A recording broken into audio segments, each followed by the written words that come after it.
ख्रिस्तामध्ये माझ्या प्रिय भाविकांनो, परमेश्वर म्हणजेच संयम वृत्ती असलेला परमेश्वर, ज्याच्यामध्ये प्रचंड असं पेशन्स आहे, जो नेहमी मनुष्याला सुधारण्यासाठी नवीन संधी देत असतो.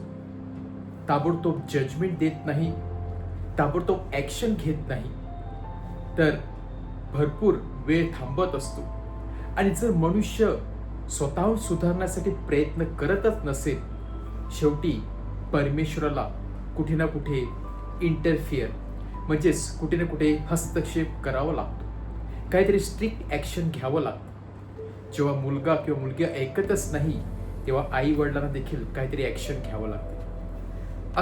असं उदाहरण, सुंदर असं उदाहरण आजच्या शुभवर्तमानामध्ये आपल्याला दिसत आहे, जिथे प्रभू येशू ख्रिस्त शास्त्री, परुषी या इतर लोकांसमोर एक सुंदर असा दाखला सांगत आहे, व तो दाखला म्हणजेच द्राक्ष मळाचा दाखला, जेथे स्वतः जो मालक होता त्या मालकाने संपूर्ण द्राक्ष मळाची जबाबदारी काही कामगारावरती सोपवली होती. परंतु कामगार मात्र निष्पन्न ठरले.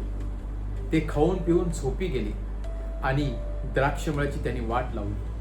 शेवटी त्याने आपला पुत्र पाठवला की जेणेकरून पुत्राचे ते ऐकतील आणि आपले जीवन सुधारतील.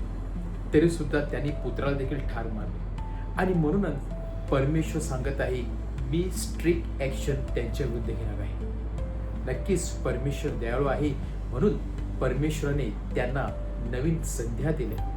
परमेश्वर दयाळू आहे, म्हणून त्याने आपला एकुलता एक पुत्र देखील पाठवला.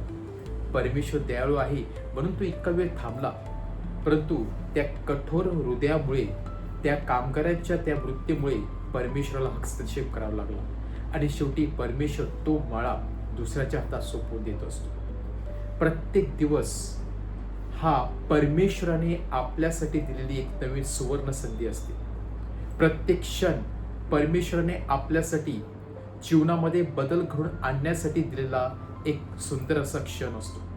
आणि या संधीचा जर आपण फायदा करून घेतला नाही, तर कधी ना कधी परमेश्वराला हस्तक्षेप करावा लागतो. आपण स्वतः आपल्यासाठी खड्डा खणत असतो.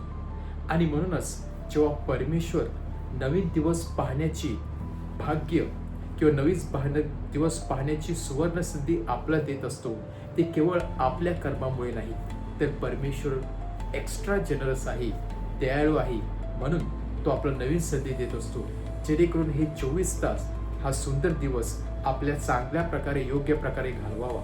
इतरांना मदत करावी, इतरांना क्षमा करावी, इतरांच्या कामामध्ये ढवळाढवळ न आणता, इतरांच्या डोळ्यामध्ये अश्रू न आणता, इतरांच्या चेहऱ्यावरती स्मित आणण्यासाठी परमेश्वर आपल्या सर्वांना पाचारण करत आहे. आज या द्राक्ष मळाद्वारे परमेश्वर आपल्या सर्व सांगत आहे की त्याच्यासाठी संयमवृत्ती आहे, पेशन्स आहे.